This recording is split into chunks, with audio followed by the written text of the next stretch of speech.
Let's turn now to that suspected Chinese spy balloon that's making its way across U.S. airspace. China says it's a civilian aircraft that blew off course. American officials call it a provocation at a time of tense relations between the two superpowers. China's decision to fly a surveillance balloon over the continental United States is both unacceptable and irresponsible. That's what this is about. It's a violation of our sovereignty. It's a violation of international law. U.S. Secretary of State Antony Blinken speaking after he announced that he was canceling his planned trip to China in the wake of the balloon's discovery. The balloon was last spotted in Missouri, and these are some of the latest images.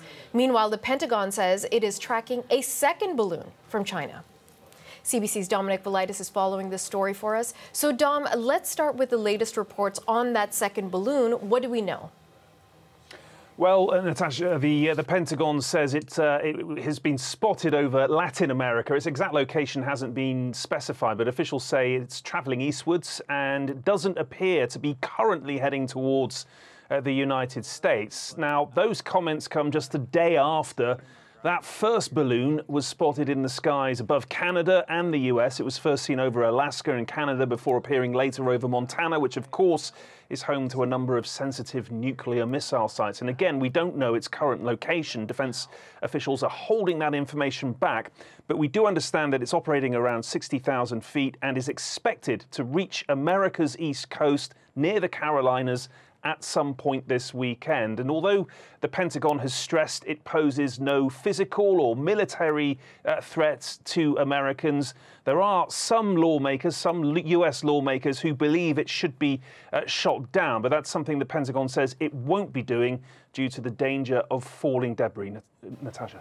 So it's given us also a sense of how intense the diplomatic fallout is, because people are asking for it to be shot out of the sky. Bring us up to date on that part of the story.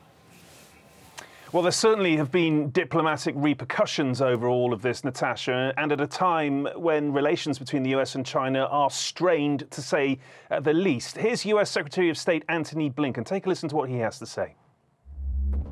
I spoke this morning with Director of the CCP Central Foreign Affairs Office, Wang Yi, to convey that in light of China's unacceptable action, I am postponing my planned travel this weekend to China. The presence of this surveillance balloon in U.S. airspace is a clear violation of U.S. sovereignty and international law, that it's an irresponsible act, and that the PRC's decision to take this action on the eve of my planned visit is detrimental to the substantive discussions that we were prepared to have. So Blinken has postponed a trip to China in response to all this, and it was an important trip, Natasha, as well as being the first high-level US-China meeting there in years. I think 2017 was the last visit by a US Secretary of State.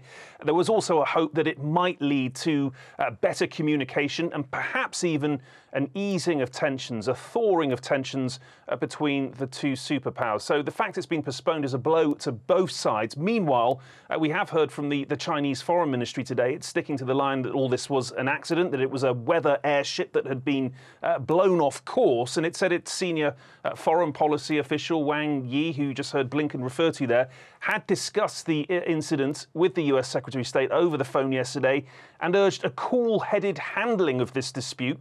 But, Natasha, at the same time, Chinese officials say Beijing will not accept groundless conjecture or hype and accuse some politicians and members of the US media of using this incident to attack and smear China. Natasha.